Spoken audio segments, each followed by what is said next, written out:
I have other women, friends, family who maybe they are single, but you can still find the space and the time within your box to execute on healing, like to make that a priority, to make that a journey. It may not look like my journey, whereas I also homeschool my kids, so that's different, right? I'm at home, I'm schooling kids, and I'm working on my own healing. That's my life, and I'm telling you now, that's a hard job. I promise you, I believe it. Moms who do self-care, sometimes if I say I don't have time and I see a mom who does self-care, I'm like, you're doing too much. Like, if there's a mom out there doing self-care, you can do self-care. Listen. Before we get into this episode, I know you've been struggling with the idea of starting your own business and launching a premium product that you know is going to transform lives. So I have a bomb resource for you. The man himself, Words Taylor, is going to help you launch your product or service for the clients who need your help right now. Now, you can't call yourself a business owner unless you are getting in front of new clients every single day, and Words knows exactly how to do that. All you have to do is tap in so he can teach you his 6-figure launch strategy that's produced over $5 million in client sales. So all you have to do is go to highticketlaunchsecrets.com. That's highticketlaunchsecrets.com and get into the free training. It's happening this week. So go to highticketlaunchsecrets.com and let's get into the episode. Welcome to another episode of the Work and Play Podcast. I'm your host, Ariel Young, and I have one half of the Dream Builder Nation here to join me. Yes. Miss Melody Taylor, how are you today? I'm well. Thank you for asking. Thank you for being here. Yes, I'm excited. I am excited too. So part of my excitement comes from your personal, professional journey, and then part of my excitement comes from you being one half of the Dream Builder Nation, of course. And so on the Work and Play Podcast, we talk about life transitions, self-actualization, career transitions, all of that, and whatever that means in your life. So without further ado, would you like to introduce yourself? Yes, so thank you, Ariel, for having me here. I am Melody Taylor, one half of Dream Builder Nation or Dream Builder International with my husband, Words Taylor. And we have 3 beautiful kids coming from Des Moines, Iowa. I need y'all to know Black people are there. Like, we're there. I know. Really? We are. That is definitely a question. We are. So I get excited to say, like, Des Moines, Iowa, actually born and raised.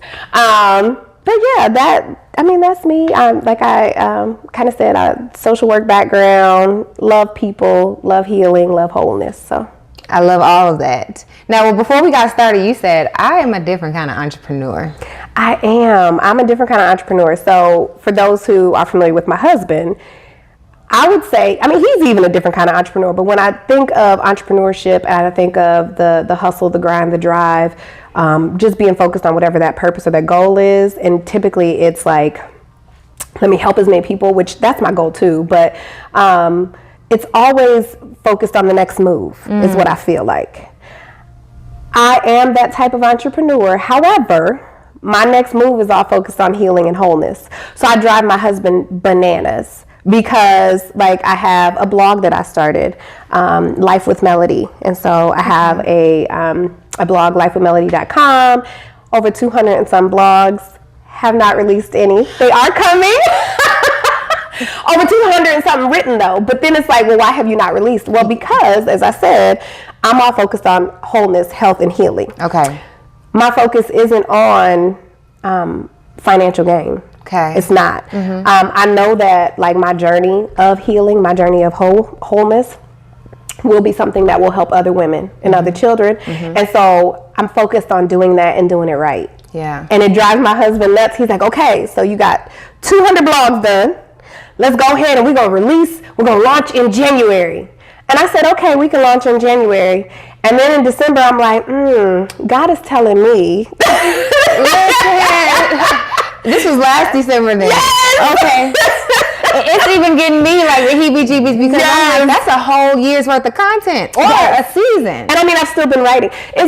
I have to move according to what I feel is God's plan for me. Yeah. And because I'm my husband is very motivational. He's very come on, let's go, let's get it. Yeah. Kind of, we talk get it by your bootstraps, run with it. Yes. And that works, that's cool, but I will literally look at him and say, yeah, you're not gonna motivate me out of this season. This right here, this part of the healing, the hard work that I'm doing today is necessary for what is to come. And I can't, push and push the baby out before it's ready. Yeah, that actually speaks to me immediately because there's a saying, I want to say Einstein says, if I have a problem, I'd rather, and I have an hour to solve it, I'd take 55 minutes to learn whatever the problem is as much as I can and 5 minutes to solve it. Yep. And I've been such in a season where I want to push and execute and push things out and launch. I mean, we're talking about the Dream Builder Nation, so the launch strategy is like, I gotta just go. But you're really speaking to a part of me that's like, it's more about the healing. It's more about the transformations that we do. And so now I understand what you mean by another type of entrepreneur. Yes. So then in your own opinion, because I think that's actually great, a little bit of like privilege comes up. Like, okay, so I want to do that so much. But then sometimes I get partners of mine who are like, well, you ain't making no money. Or the coach is like, you ain't making no money. So I feel like I'm forced, but I feel like the ordained journey is saying, hold up. So what gives you like the freedom to just be like, okay? So I definitely am privileged. I will say that. And it's this year that I'm realizing the privilege that God has given me. I think that we all have an aspect of privilege though. And so I don't want it to come across as though because she's married, because she has a husband who is an entrepreneur, she can take her hands off the wheel. That's not at all. However, that is, like, if that makes sense. God gave me the space and my husband the space and time to figure it out. Yeah. And not the pressure of it. I put pressure on myself because like you, I'm like, you said the coach is like, well, you ain't making no money. I was telling myself, well, you ain't making no money. I don't feel right. My husband is like, no, just work on healing. Just work on, because he knows what the outcome's going to be, right? Yes. He has great foresight. I maybe couldn't have seen that. I'm like, no, I just need to get up and get a job. Like, I can't do this. And I threw myself into some jobs that were not fruitful until finally I said, you know what? Okay, I'm going to just figure it out. I'm going to just dive headfirst into this healing journey. Yeah. So that's the privilege that I have. But I do know that I have other women, friends, family who maybe they are single, but you can still find the space and the time within your box to execute on healing, like to make that a priority, to make that a journey. It may not look like my journey, whereas I also homeschool my kids, so that's different, right? I'm at home, I'm schooling kids, and I'm working on my own healing. That's my life, and I'm telling you now, that's a hard job. I promise you, I believe it. Moms who do self-care, sometimes if I say I don't have time and I see a mom who does self-care, I'm like, you're doing too much. Like, if there's a mom out there doing self-care, you can do self-care. Listen, it's a lot. It's a really hard job, but it's about being intentional. Like, it's because I realize and I understand that if I am not healthy, if I am not whole, then my family is not going to work. Yeah. My husband, my children, they're not going to be happy. Like, I run through the house and I'm like, if it's not a happy mom, it's not a happy family. And my husband is always like, I don't like that. I said, but is it accurate? That's a fact. That's a fact. Even I'm sunshine right now. Y'all are sunshine. Listen, we hug, we're together all the time. When I'm like, look, I need space, I need time. Y'all better move around. Everybody's walking on eggshells, and that's so a fact. Everybody has that space, even if it's just 5 minutes. Like, you just have to be intentional about it. You have to find it and make you a priority. And I think that's what this journey has been, is me figuring out how to make me and my healing a priority, because it's honestly something that helps everybody. Yes, I'm with it. Even if it's like my business partners. So when it comes to your blog, is this some of the stuff that you talk about, like motherhood? What's the topic? It is. So it's, I call myself a transformational coach, and I help women and children heal from childhood trauma. And so coming from trauma myself, it started as, I've always been a writer, and it really just started as an outlet for me to start my own healing, start my own journey. I can't even think. I started the blog a long time ago. However, I got serious in it again when my father in 2018 was diagnosed he had kidney failure, and so he was getting ready to pass. And I was just like, what? And so that's when I kind of I dove right in head first and just started writing again, just as a release. Yeah. From that, the ups and downs that from 2019 to 2021, like, just with the pandemic, with all this stuff that has happened, it was a true outlet. Like, it was a space. And so I write everything is literally life with melody is life with me, right? And it's from a trauma lens. So it's, healing, from the lens of trauma, parenting from the lens of trauma, being married, being an entrepreneur from the lens of trauma, like all focusing on normalizing what that healing process looks like, understanding it's okay to not be okay. Yeah. Everybody's journey is different, and right where you are is normal and it's perfect. I think that there were so many times on this journey that I felt like I wasn't normal. Like I felt like, why can't I just get it together? It's like, girl, you don't know. There are so many women out there, so many men out there saying, why can't I just get it together? You got it together. It's just, you need to stop beating yourself down in that process, because there's a lot of healing and hurt that's going on in this subconscious story that you're being told that ain't true no more. Like, you got to move it around. Why do we hold on to it? I hold on to it sometimes. I beat myself up so much, and it takes someone to call me about that problem. Like, I just processed that yesterday. I guess I am healing. There is, I think that whether we know it or not, your subconscious is giving you an ongoing movie. It's an ongoing story, a story that started from back when you was a child, based on your environment, your interactions, your experience, right? And so now, fast forward to 39 years old, I think I got it together and I'm good, but I still have these negative stories in the back of my head telling me that, you know, life is just too much. You can't do this. You know, you're not qualified for that. You shouldn't be secure in that. You know, you don't know nothing. You know, just little things like that. Yeah. You don't even recognize that those things are even playing in your head until you find yourself in a situation where now you're doubting yourself. Yes. And you don't understand where the doubt came from. You think it has to be, maybe it's God-given. You know? Maybe this is fundamentally just me. I just can't do it. I just can't get right. And it's like, no, you told yourself that. And it's based on the lies that someone else told you. One of the negative core beliefs that really just popped out in recent times, and I was talking to my husband, I looked in the mirror and I said, now, I am on a physical health journey as well. So it's like physical, spiritual, emotional healing, but physical as well. Within the last year of the pandemic, I lost like 65 pounds, right? Oh! Yes.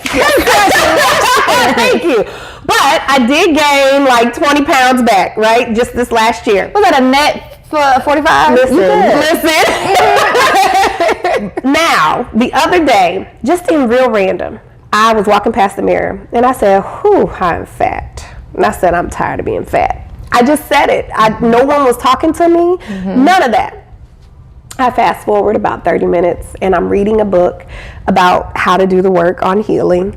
And I come across this part talking about just what is your subconscious telling you, and what are if you pay attention to just the random comments that you make about yourself and the things you do, you can hear what the subconscious conversation is. Yeah. I looked and I said, daggone it. I immediately went to, being a child and there being so much emphasis put on my appearance and my weight, and always feeling like you don't want to be fat. You can't be fat. And I've never gotten out of that. I've never gotten out of that idea that I'm fat. It didn't matter. When I met my husband, I was the lowest that I've ever been, right? It didn't matter. I thought I was fat then. I look back at them pictures now and I'm like, well, shoot, I need to get back to that fat then. Because I wasn't fat. But it's all about inside, like what's happening. And so as you start the best way to change that, so you don't keep falling back into that, is just to recognize it. So when you recognize it, okay, that was a season, that's a thought, and we're gonna move on, because that's not my reality. When you say that's a thought, that brings me to like the difference between like our thoughts and our emotions, and how if we just act on our emotions, we can do some really horrible things to ourselves. Yes. So when you think about, like, now that you're at a place where you're like, that's a thought and you can recognize it, can you think back to a time where you were letting your emotions lead the way? I don't know if we got enough time. It's my whole 20s, so. Girl, I was reckless. I think that in my youth, from my trauma, I had so much anger. The only emotions that I consistently expressed were fear and anger. It was very hard for me to love. It was very hard for me to connect, period. But if you made me mad, you were gonna know. And a fire would come over me, right? After the fact, you look at it and you think, maybe you did overreact just a little bit. Maybe you could have pulled back just a bit. You know, and so people who, it's funny because people who knew me, you know, before, I would say that I changed, because I know I changed. I'm a completely different person than who I used to be. They expect that fire.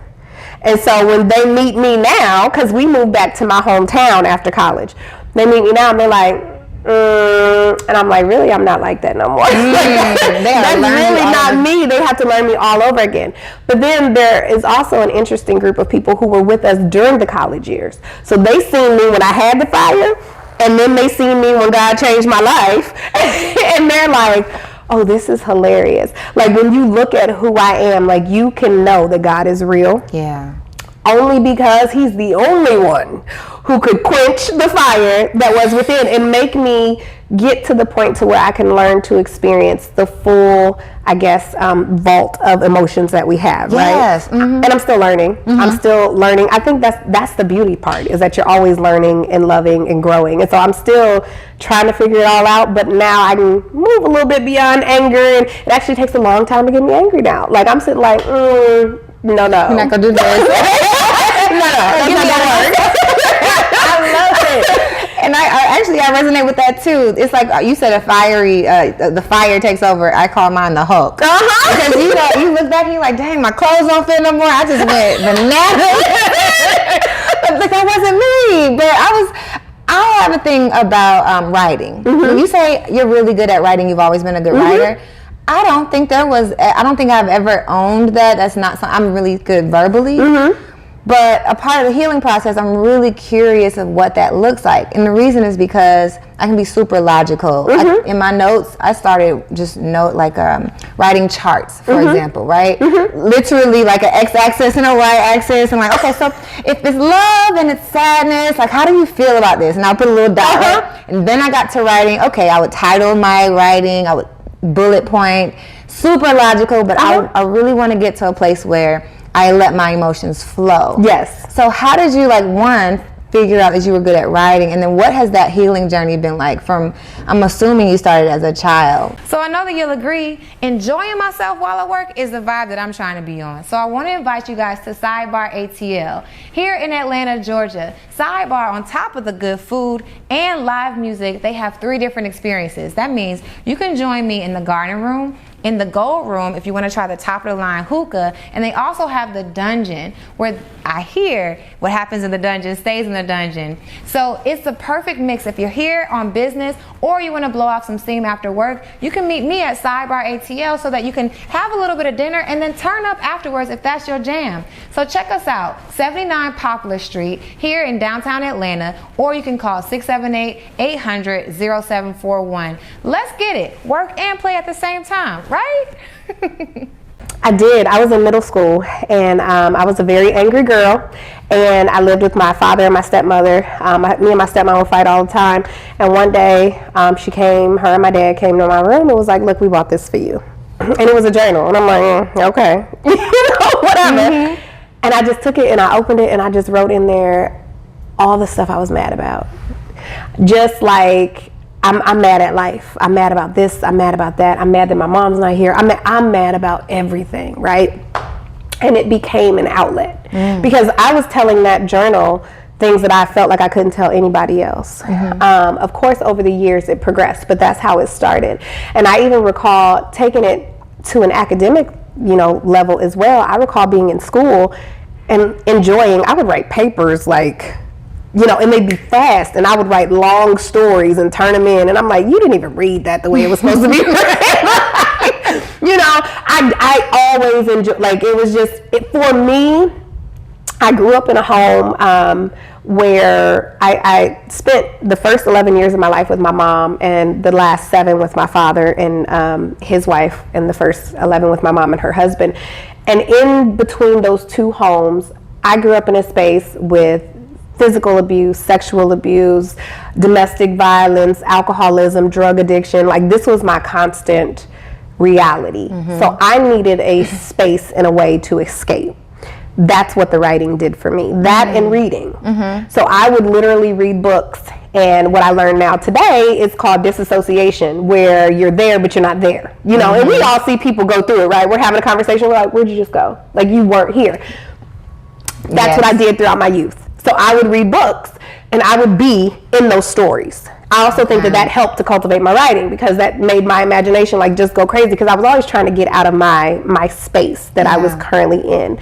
But so that's how I got into writing. But what I would say for you with getting into the journey, I think for me, the thing that made it the greatest, because prior to this new phase of journaling that I'm in, or writing that I'm in, I felt like only time I would journal is if something was wrong. So I wasn't journaling the sun is out and the birds are chirping and you want to Mary J. Blige.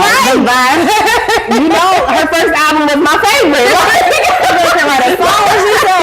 Yes, and that's really what I was on.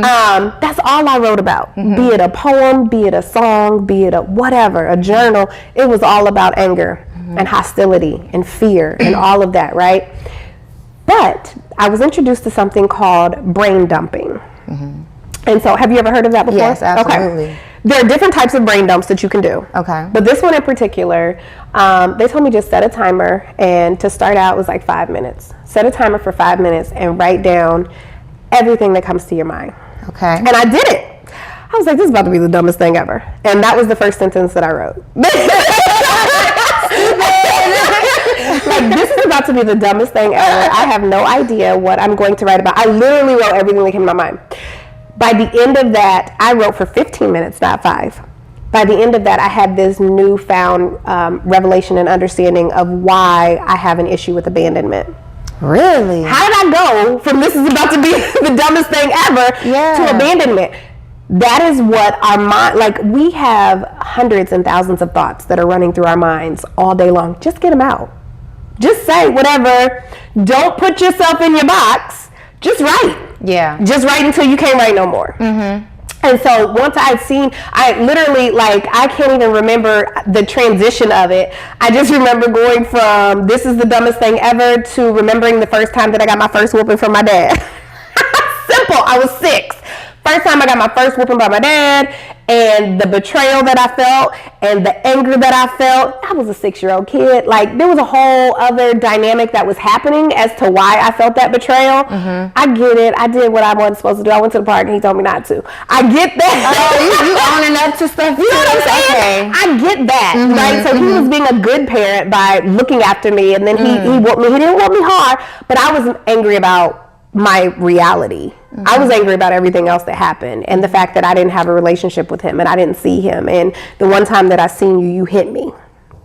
The one time I see you, the very first time that I remember seeing you, you whooped me.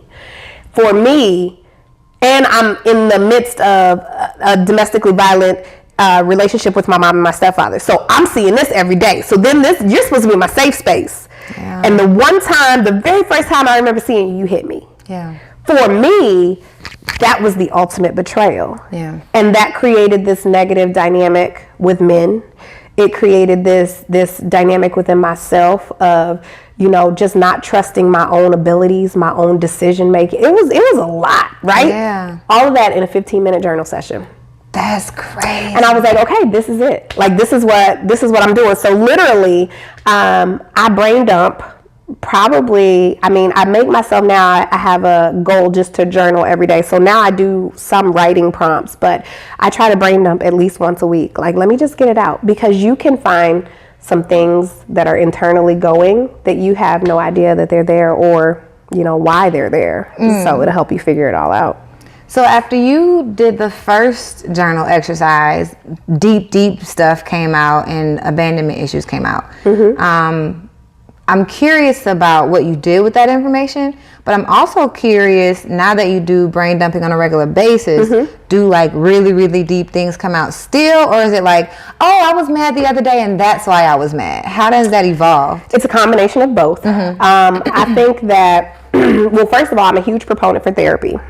So I tell that to, you know, be it no matter which job I've had, which realm I've been in, now being a coach, I always talk, nobody is going to replace the therapist. The therapist is amazing, even when you have your best friend and your mama or your auntie or whoever you can talk to, because for me, the therapist was always that unbiased party who does not know me, who will listen to me, and who helps me. I'm I have to process out loud. So she helps me process everything that is on my plate, right? Yeah. And just helps me make sense of it all. My husband does the same thing. He can help me, but he's invested, right? Yes. He's connected. So when I'm going to him and I'm like, dude, you not doing the dishes triggered XYZ, he's not going to respond the same way that the therapist would. Right. I understand your trigger. Let me go and do the dishes. Right? No. The therapist going, well, why did that trigger you? You know what I'm saying? Like, we're going to talk through it. And then I find out, oh, it was this. So that's the first thing, if anything. Okay. Always therapy. Always therapy. But in addition to that, with the mind dumping or the brain dumping, yes, sometimes I get deep revelation, and sometimes it's like, yeah, this is pretty dumb. I'm only doing like a paragraph today. Like I just wanted to do it. You wanted to do it to kind of clear out the stuff, but nothing is there. Like I said, I'm going to do it. But I think that we are always in a continuous state of healing. Even if, and it doesn't, this is another thing that I'm learning in this season, is that you don't have to have the same like traumatic background that I had, or something that was major, abuse, physical. Everybody has their story, right? A lot of people do, but you don't have to. Yeah. There are a book of a woman that I'm reading right now. She said, I had a perfect upbringing, so I don't understand like why I'm having depression and anxiety and all these things. But she later found out that she actually did have trauma. Yeah. It just was emotional trauma. It was different. Yeah. And so no one can validate your trauma for you. No one can tell you or invalidate it, right? Exactly. Like, your experience is your experience. Your life is your life. And so even in doing like my brain dumping in this continual space of healing, sometimes I will find new stuff, but sometimes it's just bringing recognition to the things that I already knew were there that I'm working on. Okay. You know, like I just the issues that I have with relationships and different things like that. Like I just get different revelations, you know, just from be it books I'm reading, be it therapy sessions, be it journaling, like even talking to my husband, I'll say, oh shoot. Like when I had that idea of, I walked past the mirror and said, I'm fat. That triggered me to then have a conversation with my husband. And I said to my husband, because, you know, we both battle with weight.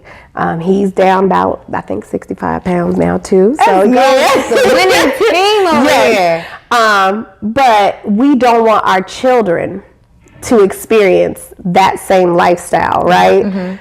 So we're very intentional on trying to give them, like, healthy alternatives and all that kind of stuff. But kids are kids. And I'm also not one who's willing to deprive my children out of fear. Like, I just don't want to. So every year for their birthday, their breakfast is a donut. They get a donut. They get a donut, and then they'll get like some type of protein, something like that. But I told my husband, I said, we cannot put such an emphasis on what they eat. Because just from what I recall, right, from my upbringing, that created these imprints within me that are constantly making me, you know, check myself today. Yeah.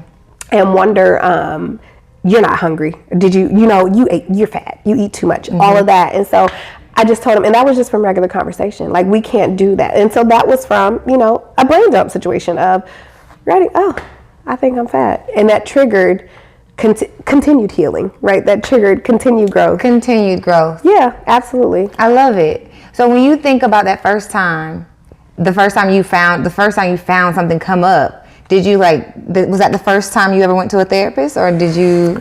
It was not, girl. So I don't know. I can't even recall that there was a first time. It's just always been a way. I'm gonna say, just coming from my background, I was always dealing. I was always in a traumatic state.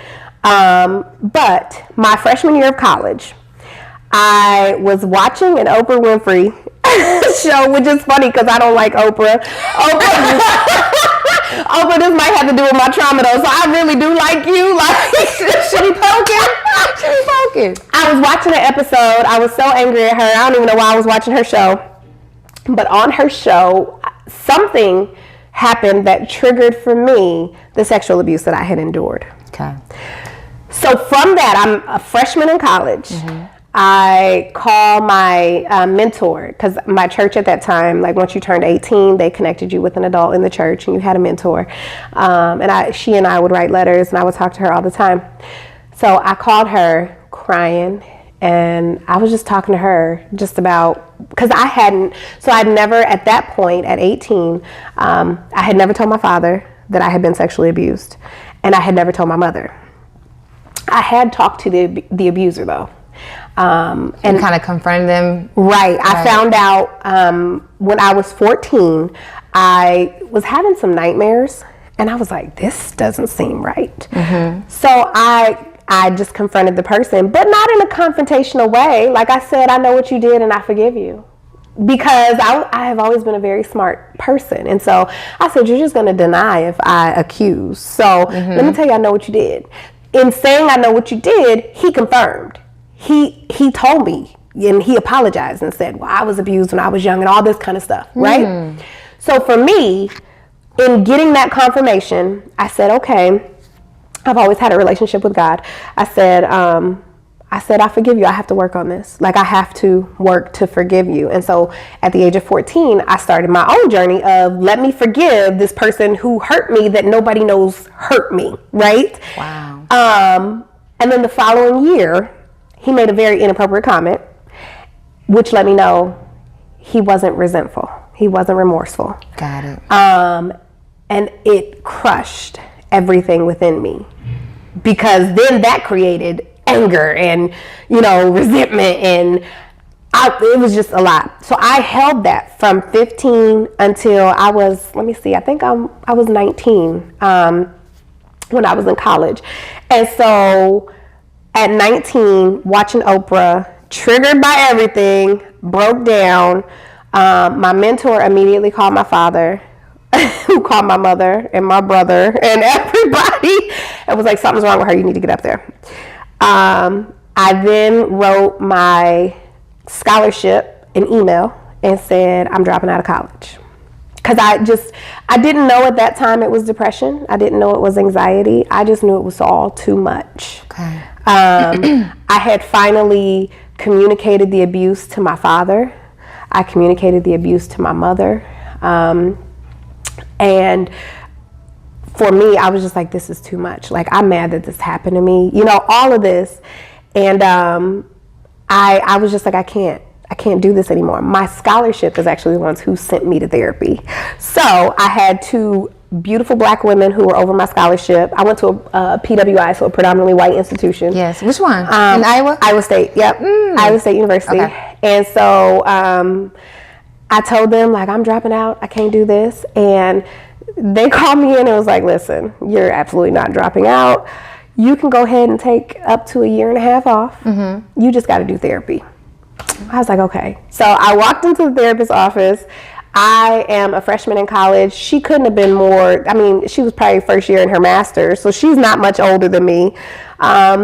Little lady who did not look like me. And she's like, she looked like she had a nice life. And I said to her, I sat down, I said, listen, this is a waste of my time. I just want you to know, I'm only here because they're telling me I have to be here. I'm going to talk to you about all of my issues, and everything is going to be the same when I leave. And she was like, okay. It was the greatest year of my life. She was so awesome. I am blessed that my first experience with therapy was a good one. Because she was so awesome, and she helped me to understand the type of therapy that I need as well, because every person is different, right? Some people want to come in and they want to be told stuff. That's not me. Like, I feel like you can't tell me anything about my life because you don't know me.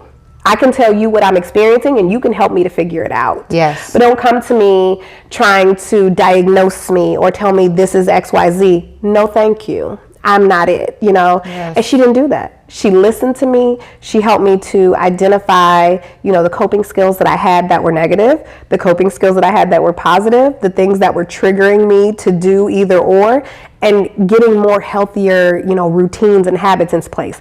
When that year was up, I was so mad. I went into that session and I said, So I don't really have anything to talk about. And I know that you're probably going to try to say we don't need to see each other, but like, I feel like I can't not see you. You know, she was like, I was thinking that too. You know? So I didn't see her. Like, I stopped, and that was my relationship. So I don't have that therapist because I'm far from college.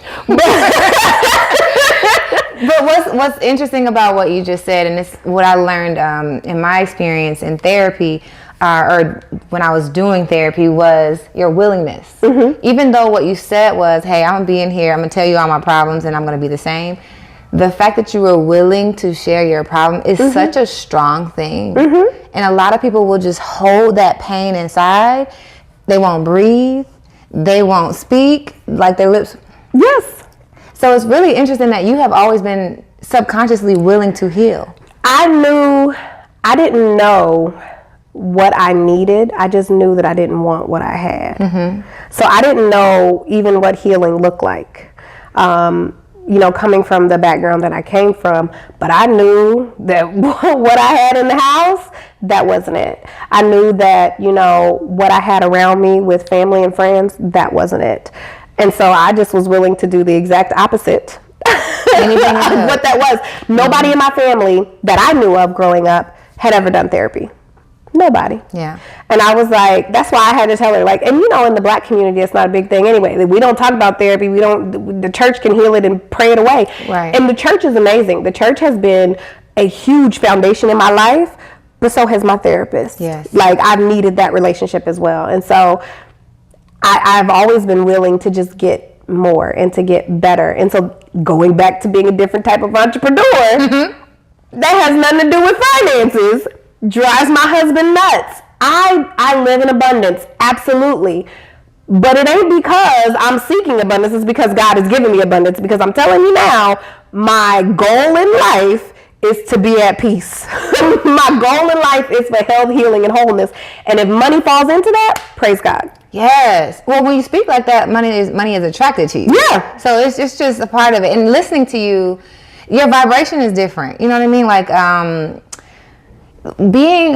you're like being a part of, like, just hearing you talk, you're like, you know, you're healing. Like, you really do live what you preach. I can feel it. Absolutely. Yeah. I can feel that. I was thinking about, so you're in college and you decided to go to be a social worker. Mm-hmm. What informed your decision to become a social worker? So I went to college to be a child psychologist. Okay. I said, I want to be what I didn't have. I wanted to be something for children mm-hmm. that I didn't have. Mm-hmm. I did not have not one safe adult in my entire upbringing until I was in like middle school. By then, the abuse had pretty much stopped, so that wasn't an issue. But all of this emotional turmoil that I had, I still didn't have any outlet. I didn't have any space. Nobody stepped in to push me to say, I see you're hurting and let me help you. Let me love you. Let me heal you. And there were teachers who I'm sure tried to, and you know, there's this gray area, this thin line, right, when you're a teacher and stepping in and helping a child. So yes. I understand professionally maybe they seen that I could do more, but they didn't want to cross that boundary. Mm-hmm. And I was a very aggressive child, so I would cuss you out in a minute. Like, they want to get me. Like, I want to help you, but I don't want to get hurt. So I did have, I'm not even going to pretend like I didn't have any educators who were really willing to, but also I didn't have not one educator that looked like me. So I grew up in Iowa. We are 3% of the population. So it was like, for real, I needed to be somebody who kids could look at to see, number one, you can come from this background, you can have trauma, and you can heal, and you can make it. So that's what I went to college for. However, being that I wasn't really guided, I didn't have focus. When I got to college, I went to a completely different orientation day. I didn't go to my orientation day. I went to my friend's orientation day. I was going in as psychology. I went to my friend's, which was child and family services, and they were like, "You're here on the wrong day." And I said, "Well, just switch my major. Like, I don't care." Like, I didn't.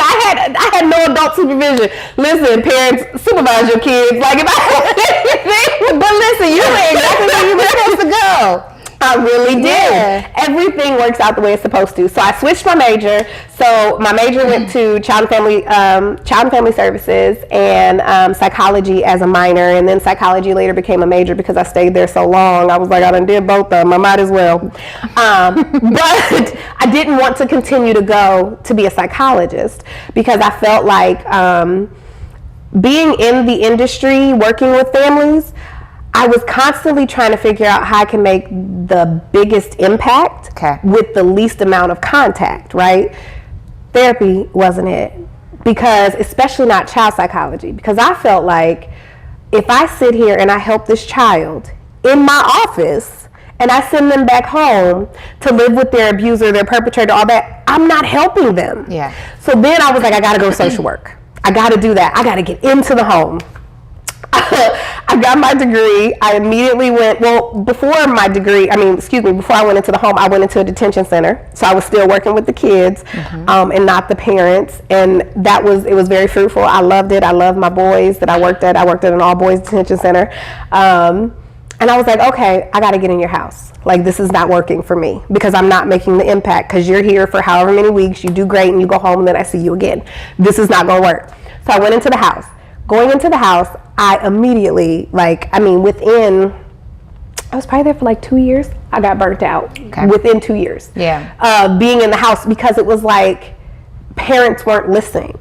I was a young black college student with no kids, and all I have are books under my belt, you know? And they were like, that's nice. I mean, even my own family, I counseled my own family. Yes. And they were like, that's nice, but until you have kids. And I'm like, no, you didn't. Like, that is not, look, I got experience. Right. Positive parenting says. So, I mean, it was just very disheartening. I ended up getting burnt out, and I said, okay, I'm going back to work with the kids. Like, I'm not working with the parents anymore because y'all are making me mad. So then I went back to working with the kids. I did what is called BHIS. So it was like behavioral health sciences or something like that. Where I worked, every kid had a goal. I worked with the kids on their goals, and that gave me an opportunity to work with parents though as well on the kids' goals. I did have some real successes in that space. But ultimately, I always felt like I was purposed and moved toward healing from childhood trauma, right? That work wasn't necessarily focused on that. Now, a lot of the families, knowing my background and where I came from, my supervisor did push me toward a lot of those families, but that wasn't what I was doing. And I was just like, I need to work with women and children. Like that's who I'm called to. That's what I need to do. And so, prior to leaving my last job, I was with the school district in a social work position, and I said, okay, now's the time.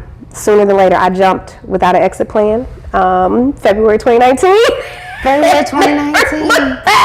So a year before the pandemic, my husband had been out, so he had left the district because he was doing spoken word poetry in the district, and he had a poetry program, which was phenomenal in 21 elementary schools in our town. He's doing a great job. He's a great poet. Didn't know that. Yes, ma'am. That was actually how our business started, was poetry, spoken word poetry, teaching youth and adults to use it as a coping skill. So, yes, completely. But the building blocks are coming because you've done all this work from a healing perspective, a theory perspective, a psychology perspective, and then what really sticks out is you had the opportunity to work with kids and set goals. Oftentimes in like therapy, it's a constant never-ending kind of healing. Yep. But when you set the goals to it, it's like, okay, now we're setting deadlines, and you're starting to see that experience was fruitful. And with you being a writer, words being a spoken word artist, y'all meet. Well, when did you guys meet? I'm extremely passionate about helping corporate professionals transition into entrepreneurship. So I had to share the number one thing that helped me develop as an entrepreneur, and that's the morning meetup. I joined the morning meetup specifically for the structure because I'm leaving corporate America, so I'm used to those morning huddles. We got our sales, we know what our goals are, and we get our day started. So I was missing that for 2 years before I even found the morning meetup. Now, the second thing that I really, really benefited from was the revenue generating activity piece was not necessarily a thing before 2021. Now, I had my LLC, I had my website, I had a few clients here and there, but the momentum really took off as soon as I got around like-minded individuals and people who really knew the struggles that I was already dealing with, that I could get over my fear of sales and communicating my value and putting myself out there on social media. The friends that I've developed, the mentors and the mentees that I've created relationships with, everything has really created this environment for us to thrive as entrepreneurs. So if you want to develop as an entrepreneur, you're leaving corporate America and you're trying to figure out how do I get my footing in entrepreneurship, then the morning meetup will definitely be a game changer for you. You can learn with us, you can grow with us. And I didn't even mention that we have a book club. Join us in the community. Let's get started today. You will not regret it. So I like to say that I married my stalker. So in 2004, we were both, so this is when I had just come back from my break. I'm 2 years older than him. Okay. So 2004, I had just come back from my break. I had no idea that he had been at the school for a year by then. Because even though I lived in the town, if you're not in school, I'm not going to nothing on campus. Like, I'm working and minding my business. But I've always been a singer. So I had just come back. And I said, okay, I'm going to do this talent show. I signed up for the talent show, which I hadn't done in like a year and a half since I had been gone. But I signed up because I love to sing. And I went there that night. I was working. My employer don't know I was working. So, and I worked with kids with special needs at the time. Okay. And it was actually one of my friend's child who I was with that night. So he came to the show with me. Okay. I sat him in the front seat and I said, you stay right here. They called my name. I got on the stage and I sung. And then I got off the stage and I ran out. I had no idea that Words Taylor was hosting the show. I didn't know him. And I was working because I forgot that I'd signed up. So I couldn't hang around. Did you bring the baby with you? I did. I got you. Not to sing. No, like I brought him with me. I sat him in the chair. Okay, when you went on stage, and then I got off and we left. Okay, we left together. Had a great night. Great on time. But I wasn't thinking nothing about nobody there. The story he tells, and that has been confirmed to be true, is while I was singing, his best friend at the time was also hosting with him, and he hit him and said, "Who is that?" And he was like, "I don't know." I didn't know either one of them because I hadn't been there. And he said, he looked at him and he said, "That's my wife." And he was like, "Oh, all right." You know, like whatever. I have no idea. This happens in February. Fast forward to August of 2004. I'm walking across campus. I see a girl that I know walking with a guy. You know, when it's in like the common area, kind of across the yard. I say, "Hey girl," yelling. She said, "Hey." And I had met her, you know, before I went on my sabbatical. So then I hear this yell back from the guy and says, "That's all you see?" "I'm sorry, sir, I don't know you." I don't know who you are. Like, I said, "Hey," and kept moving. Once again, when you are in a place where there's not a lot of y'all anyway, everybody should know everybody. Sure. But I also just got back. Yes. So fast forward like 30 minutes, I'm standing outside on campus with some people that I knew. I see him walking up. I say to everybody who was there, "Hey, who is this guy walking up? Who is he?" And at that time, Words was not invented yet. And he might kill me for saying what it is, but his real name is Robert. So they go, "Oh, that's Big Rob. Big Rob, that's Big Rob." I said, "Okay." So he walks up and I said, "Hey, Rob." And he goes, because he don't know my name. Like, you know how it is. You know me.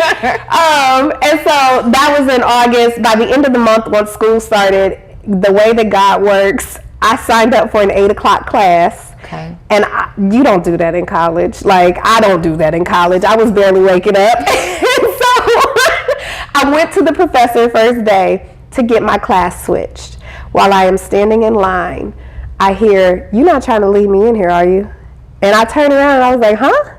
And I said, "Yeah, I can't do 8 o'clock. And he's like, "Well, you should give me your number and we can keep each other like accountable." Oh, he good, girl. That was game if I ever heard it. I was so naive. I was like, "Okay, I'm gonna do 8 o'clock." I for real did not even recognize. Even my friends was like, "Do he like you?" And I was like, "Oh, girl, he's just nice. Like, he's a really good friend." Don't do that. We were engaged by July of 2005. What? Wait a minute. Now you're a senior or junior, and I was a junior, and he's a freshman. He was a sophomore. He's a sophomore. Yep. And he had been there a year while you were out. He had been there a year while I was out. Wow. And so he knew what he wanted. Yes. Well, kind of. We got married 5 years later.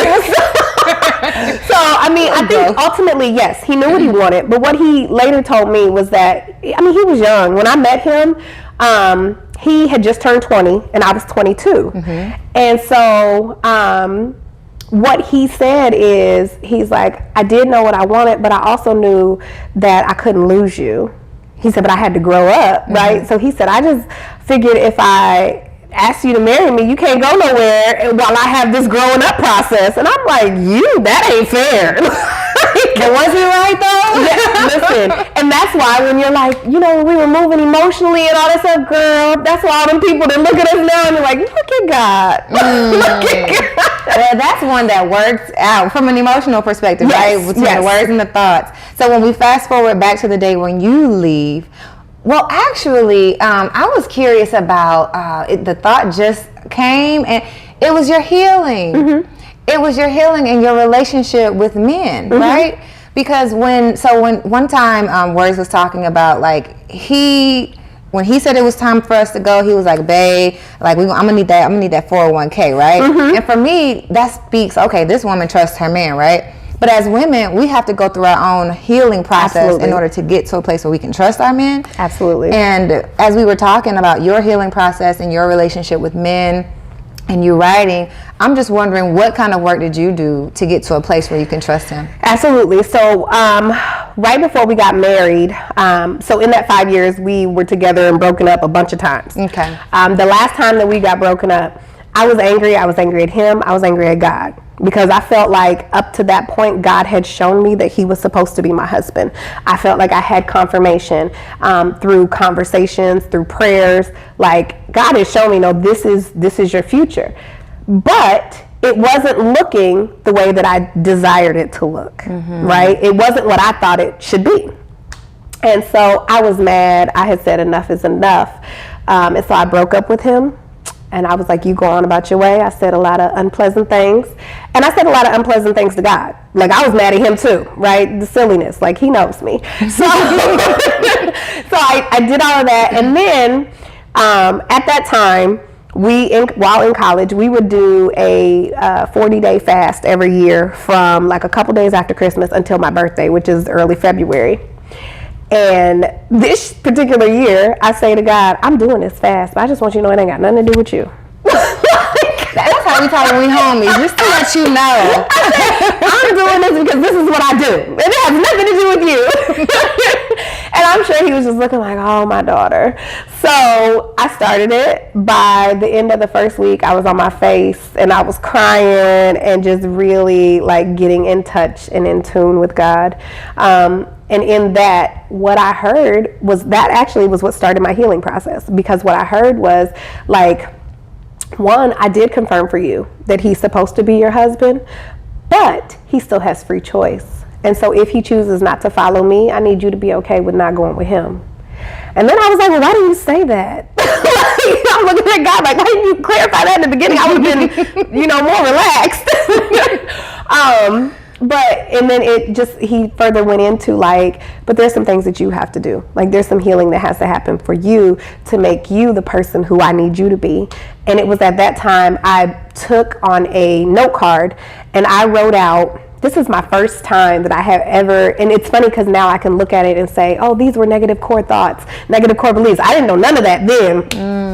I wrote out every negative thing that I believed about myself on this card, but I wrote the opposite. So I said, I still got the card to this day at home. It says something like, you are a brilliant, beautiful Black woman.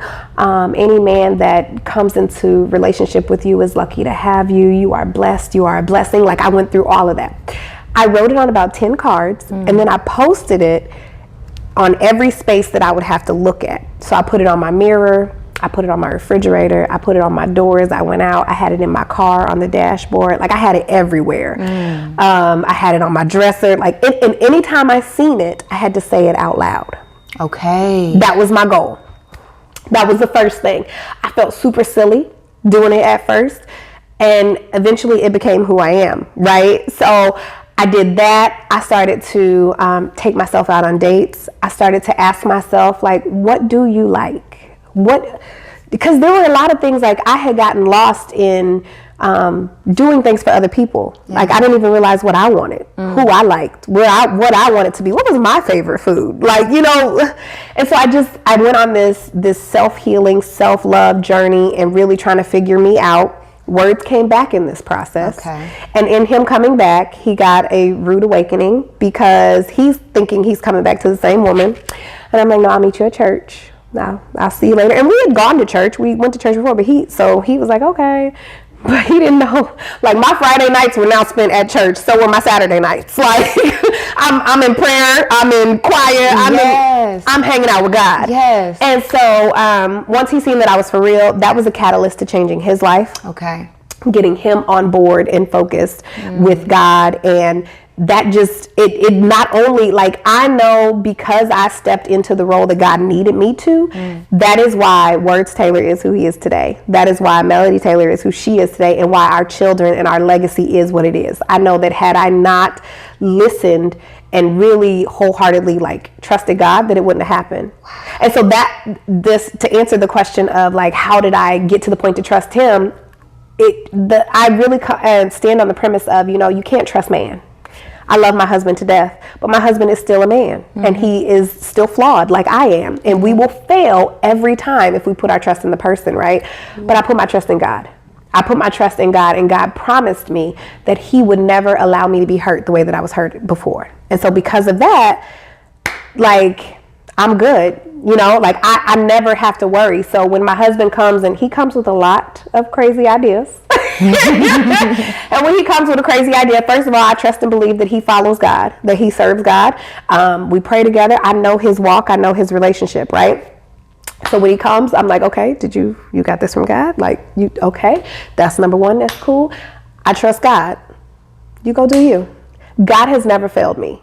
Like, there has never been a time that I can think of in my life where I trusted God for something that didn't happen. Yeah. There was a time early in our marriage where, right when we got married that year, we didn't know it, but we were well over into the six figures. We didn't know it. Now, we worked with another company at that time, but we were just spending, you know how you do? We went to go do our taxes, and he's like, yeah, y'all made 100 something for the year. And we were like, who? And he was like, yeah. And we're like, oh, well, that's pretty awesome. Fast forward 1 year, we go back, and he does our taxes, and he says, okay, well, you made $30,000. It's the same CPA.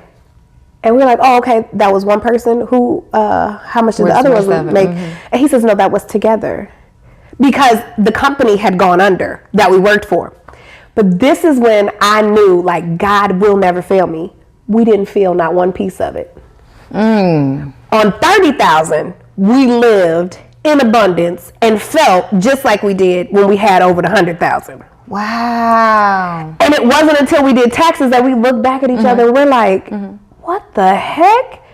God, and it was at that time I asked my husband, I kid you not, I tell my husband all the time, I said it was at that time that I realized that God is my provider and not these jobs. I could care less about the jobs, because at the end of the day, I don't know, that other 70,000 wasn't there, but all of the bills were not only paid, but I still had allowance. We were still moving and living like nothing had happened. And so that was it. Like, God has not ever, he will never. And so trust him.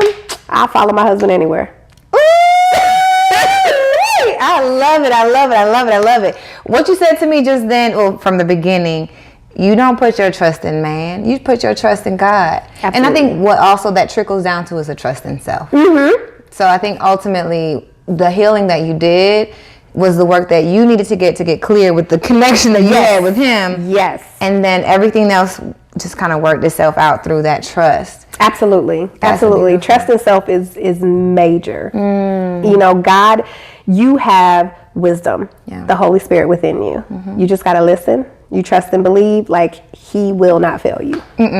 I believe it. So that brings me to exit strategies, because you guys move on faith. But a lot of times with my clients, we work through exit strategies. Right? I'm super logical, so it's a strength, right? We can talk through the financials, we can go through the health, but truth be told, I had a plan to leave, but I didn't have a plan to be an entrepreneur. Like I just knew I wanted to leave, and like you said, I wanted to create the most impact. So for you guys, where does the logic come in? Did you guys plan an exit, or was it as it sounds, which is like, okay, we decide we're gonna hop out of here and we'll be fine? It was as it sounds. When I say I trust and support my husband's crazy often, he trusts and supports mine too. So he was at a corporate job that he hated. Some friends of ours had a poetry program that they had just started in the high schools in our town, and they wanted to start in the elementary schools. So they reached out to him because he was already a poet. That's how we knew them. And they were like, we want you to do the youth program, the elementary school. And my husband was like, I can't do this without my wife. So he brings me with him. So I'm part-time with him doing that, and I'm full-time in the district. He was full-time with the school district doing that. He did that for 3 years, and then he told them, he said, hey, I gotta go. I'm just feeling like I need to go all in on me. And by this point, we had transitioned from spoken word poetry to webinars and funnels and building online businesses and that sort of deal. Ultimately, we've always wanted to help people become self-sufficient and impact their well-being, right? So we were doing that through spoken word poetry, but he's like, man, I want to teach people how to be self-sufficient. Like poetry, you can write a poem all day long, but you could still be hurting, and so that's what took him out of the poetry world and into more like online marketing. And so he said, babe, I'm thinking about leaving. What are you thinking? And I said, well, I make the bulk of the money anyway. At that time, I said, I make the bulk of the money. Go ahead. I got the insurance through the district. We'll be good. At that point, we had 2 kids. So I was like, we'll be good. And I'll stay at my job for another year to 2 years. We'll be good. He left in August of 2018. Okay. By December of 2018, I was saying to him, I don't think I'm gonna make it. Now, the background that a lot of people don't know is that, so in the job that I was working in the school, like I said, as a social worker. In the building, I had just been moved to a new building. And in the building that I worked in, the person who sexually assaulted me as a child, his children went to this school. I found out really early on. But he proceeded to try to come in contact with me. He had started coming through the building. He cornered me in the corner, trying to talk to me and just all this different stuff. So when you talk about being triggered, it was on a whole nother level. And so I had no support from the school district. There was no emergency plan, no transferring, there was nothing.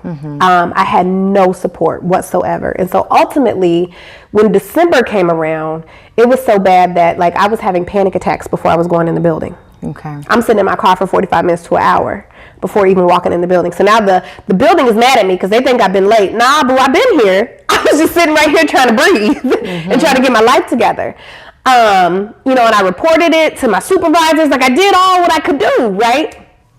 And so December came, we went on a cruise, and we had already had that plan. And I told him on the cruise, I said, I don't think I'm going to make it. And he was like, okay, well, can you do spring break? And I was like, okay, I'll try. I mean, I'm in paradise on a cruise and I'm depressed and anxious on a cruise. Yeah. And so I said, okay, yeah, I'll try spring break. We come back from the cruise during Christmas break. I go back to the building. I was there 2 days and I packed up my office and I came home and I had boxes in the garage. And at this point he was barely making money, doing his own thing. And so I put my boxes in the garage. He says, what are you doing? I said, I'm done. He's like, what does that mean? And I said, well, mentally, I'm done. I'll go back tomorrow. Like, I'll be there physically. I just need you to know I'm not there. Like, I'm done. So then the question comes up, from my coworkers, like, we noticed that your office is cleared out. Oh, I'm just remodeling. I did all of that. And so finally, I said enough is enough. Like, it just continued in January. I tried to take a leave of absence, and then in taking a leave of absence, the district was just very difficult. That's when I was like, I'm not working for nobody else. I can't do this. Yeah. You are controlling, not only are you controlling my time, but you're trying to control, like, my sanity. Like, I'm telling you that I am not okay and I am not safe in this space and I need time to figure this out, and you're not even willing to help me with that.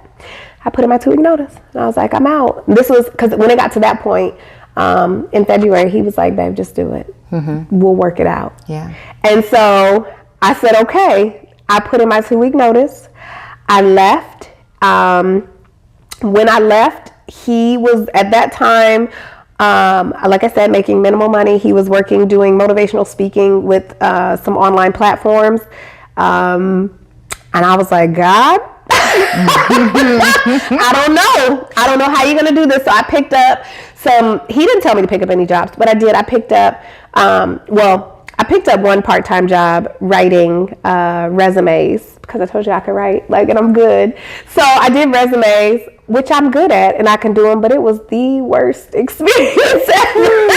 I was like, I don't want to do this. This is dumb.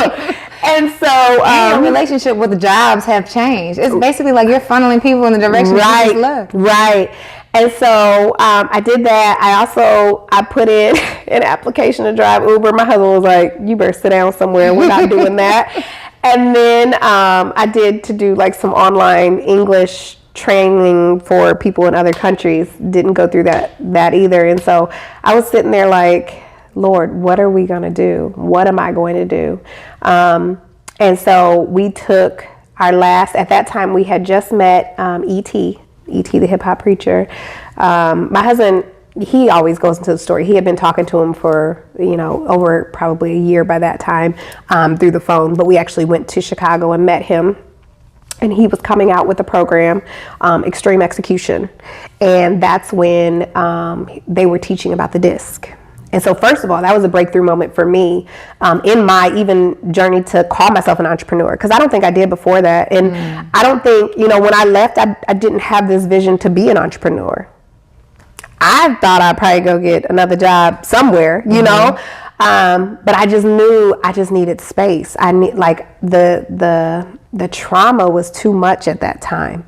But so we did the DISC. I'm at this training. I'm crying. Now I had done the DISC a year before that and didn't even have with my job and didn't even have the depth of learning that I had in that one moment. I'm crying like God made me perfect just the way I am. Like, praise God. I'm telling you, my husband has this revelation and it was amazing. We leave there. We go up there, we barely got 10 cents to our name.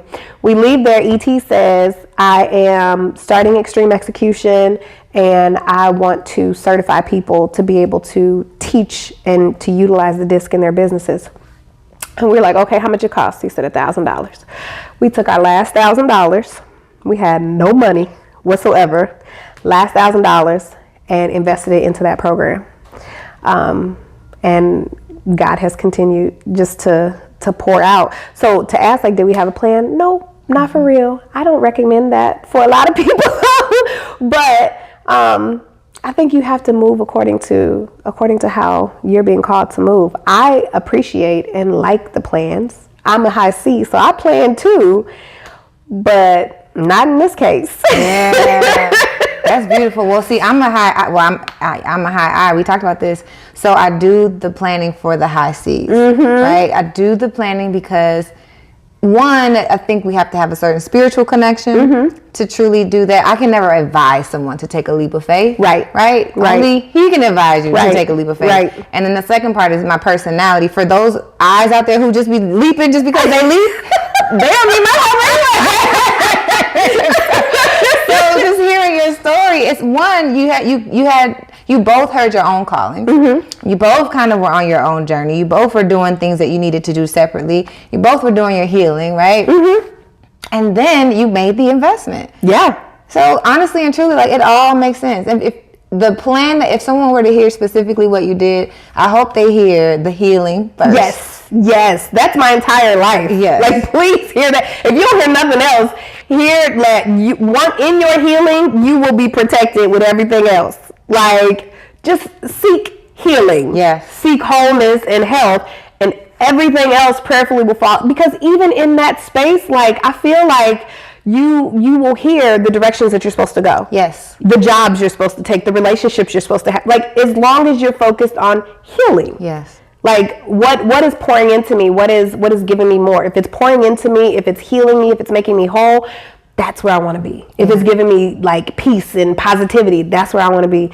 Chaos, negativity, no ma'am. Yeah. I'm a move around. Like, I'm not going to stay in this environment too long, because it's not what's meant for me. No. It's not what's going to happen. And believe it or not, so Dream Builder Nation started before we left, before even he left. He started Dream Builder Nation in 2017. That's what we were actually just talking today. But it was different than what it is today. It was a small Facebook group. But with 2019, after we both have left, after we both, meet ET, we go through this training, we have our first launch with our program, our company, not with our program, but with our first client in August of 2019. And then our second client just happened to be ET. It also in the fall of 2019. We have only been like a for real up and going funnels launch company for 2 years, 19, 20, 21. Yeah, we just hit 2 years. That's awesome. And God, like, this is, I'm telling you, God, he always lets you know where he is. Like, people look at us and they're like, y'all only been going for 2 years? Absolutely. And let me tell you the crazy that it has been. So we need everything up in here that we need, like, come with the ideas, the systems. Because listen, God took 2 people who were not really qualified for this and said, go ahead. Listen, these are my people. Go ahead. Yes. And so, I mean, we are in faith, walking, moving, and that is how we are just in abundance. Spiritually, in abundance, with peace, in abundance, financially. Like, it's God. That's all. That's amazing. I can see it. It's all over. So I'm excited. I'm happy to be a part of the Dream Builder Nation, and just being in the energy with you guys. It really does feel cool. Like, not a lot of communities feel like family, but when I first signed into the Dream Builder Nation, I explained what my dream is and what kind of community I want to create. So seeing genuine communities and coaches who really care, and the family aspect of things. I'm sure we'll meet your kids at some point, right? Yes. I mean, you hear them on every call. Yes. So it's only bound to happen. So now that you're kind of more so in a comfortable position as an entrepreneur, right? And you're developing your program as a transformational coach. How do you envision, or how have you been kind of applying all of the things that you've learned professionally and experientially into a program to help other people do exactly what you do internally? Yes. So, I mean, of course, I have the blog. And so for me, the blog, while yes, it's still my healing tool, it's also just a way for me to get the word out and the vision out with regard to healing is normal.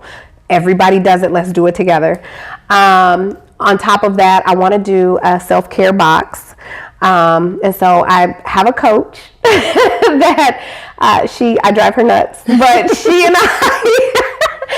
and I are really working together to establish, the launch of the blog and the self-care box and all those types of things. So the goal as of right now is to launch the blog in February of 2022. Yes. That is the goal. We'll pray with Lord willing. Yes. Come prick your finger. But then I just see so much more from that. I mean, I see everything. I mean, even going into future. So yes, I talk about the blog. I talk about the self-care box. I mean, there will be courses and things like that. But I also see stuff like transitional housing for women and children. Like I see a space that helps empower people to be more than what the world has told them that they were or what they could be. I think that's the biggest thing, is that fear and anger, while those were the only two emotions that I really knew growing up, they kept me from so much in my life. They protected me from so much in my life as well. And so I am forever grateful to them, because they got me to be me today, 39, right?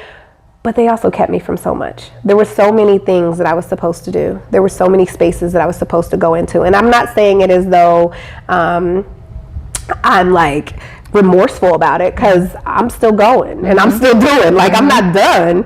But it's man, had I done that at 20, things would probably look a little different today. But then again, God has me where he needs me. So absolutely. Yeah. And to see everything you guys are creating right now, you said it a minute ago, you had to become who you needed to be so that Words could become who he needed to be, so that y'all can create what you're creating right now. And y'all have so much gas in the tank. It's only begun. Yes. Them high eyes, they always got thoughts, always got ideas. Right, girl. And to bring in strengths, I'm an activator, so I'm always on some, let's do it now. Let's do it now. I got the idea, let's execute. I don't care about these 5-10 month plans. Yes. Had the idea, we're gonna execute. And so you guys are creating the perfect team to just do that and execute. I'm really excited to see you transform as a coach. And perhaps this episode will launch as soon as everything is ready, so y'all will be able to click every link below. Check out all of the blogs, check out your coaching program, so that they can work with you. Yes, that I can wait, but I can't wait. I can wait, because I'm low key. I like to be behind the scenes. My husband will be like, "Hey, babe, I'm running late for the call today. Could you start it with the Dream Builders for me?" "No, I can't, sir. I won't be doing that." Set some boundaries. I said, "What am I gonna do? I'm gonna sit here. I'm not about to give them your energy. I'm not doing none of that." And he'll just laugh. And so I'll make jokes sometimes. He'll be talking, and I'm like, "Babe, you want me to start the call for you? You want me to?"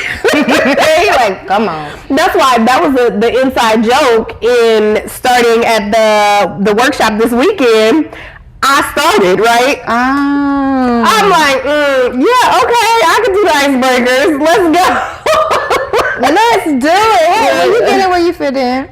Yes, but he's always, that's one thing about him, is he sees greatness in people, and he always pushes. He's always pushing to get it out of people, even when you don't see it. And so that's the great thing. When we met, like I said, I was a singer, he was a poet, but somehow he got me on stage with him doing poetry. So we're doing spoken word. I did not do spoken word poetry. I wrote poetry, but I was not performing. And he brought it out, pushed. And even to this day, I constantly get requests to do poetry. And I'm like, no, I don't do poems no more.